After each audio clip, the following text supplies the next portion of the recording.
It is Pride Month, a time for communities around the country to celebrate and uplift the LGBTQ+ community, recognized every year in June to mark the anniversary of the 1969 Stonewall Uprising. Well, KOIN 6 and Portland CW are digging deeper and going beyond Pride, a station initiative to dive into the issues affecting the queer community year-round.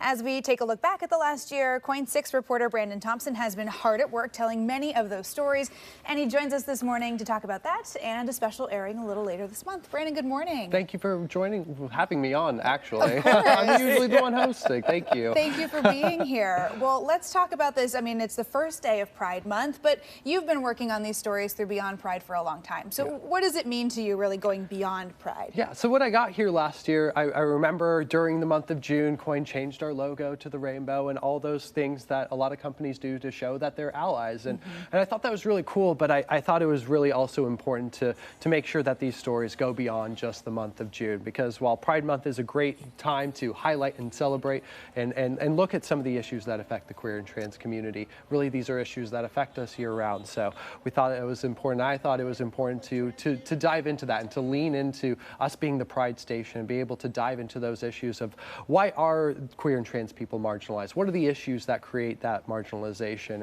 and what can we do to fix it and find some solutions? Well, and what does it mean? I mean, you touched on it there, to go beyond Pride. I mean, and as you said, you know, in June, as a station, we've always made that a priority to acknowledge Pride.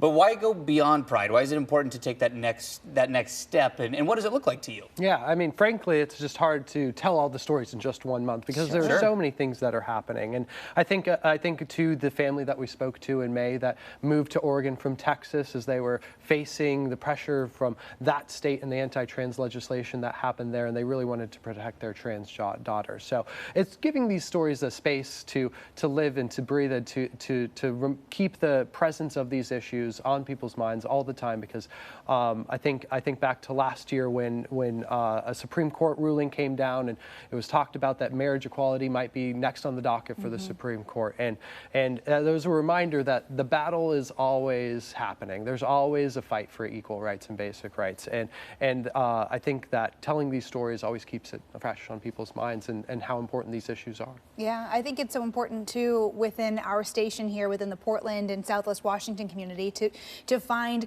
issues that are affecting people in our community as well. There's a tendency to think, oh, you know, we're in a state that's not seeing some of these problems, but we are being affected here in a very real way. What are some of the things you're finding on a local level that people want to learn about? Yeah. Again, there are people that seek out Oregon as a refuge from some of the anti-queer, anti-trans legislation that's happening in other states. Do we have the resources here to support them? Do we have the resources to support the people that are already here? Some of the conversations and stories that we've been having talk about, like, yes, Portland looks and we claim to be, and we say that we're a very accepting and welcoming city, and I believe a lot of people are, but there are always things that maybe just past the surface level, and we'll explore this during our Pride special in June, that sometimes it doesn't go far enough, and what can we do to get that extra mile and finish that extra mile? And it's also a reminder that it doesn't take far to get outside of Portland and get into more rural areas to find less accepting places and less safe places for queer and trans people. So exploring those issues and keeping them front of mind.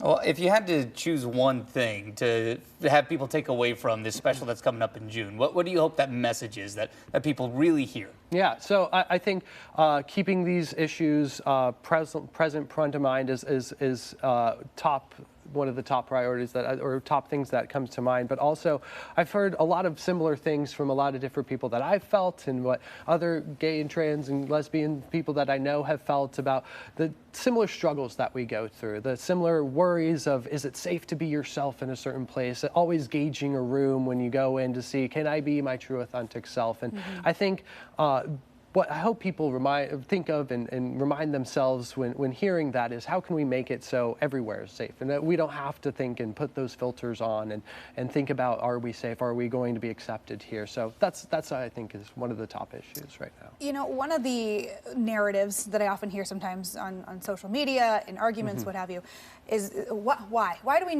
need to be talking about this? Why does this need to be, you know, why do we need to have these stories in media where folks everywhere can see them? Yeah, and that's a great point. I think the mainstream media, I mean, these are some of the things that we explore. A lot of people in the LGBTQ community may know of, but not everybody does. So giving them a platform and talking about them and shining a light on the issues so everybody is aware of what they are.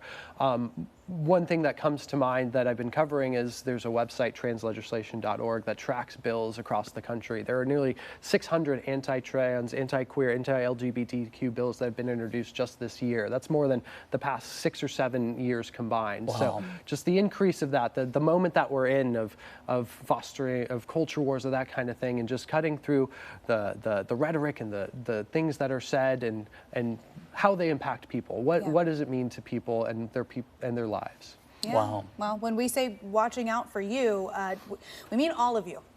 All y'all. So Yeah. I think that's important too, to give a voice to these issues, and for anyone who isn't maybe publicly as part of the queer community or feels isolated or alone, knows that these resources are out here. It's important. Well said. Brandon, great job. Looking forward to the special in June. Yeah. Yeah, All I really right. appreciate the work you've been doing. And again, be sure to tune in for our Beyond Pride hour-long special. That's Thursday, June 15th. You can find more coverage of local LGBTQ+ issues right now on KOIN.com. Just search Beyond Pride.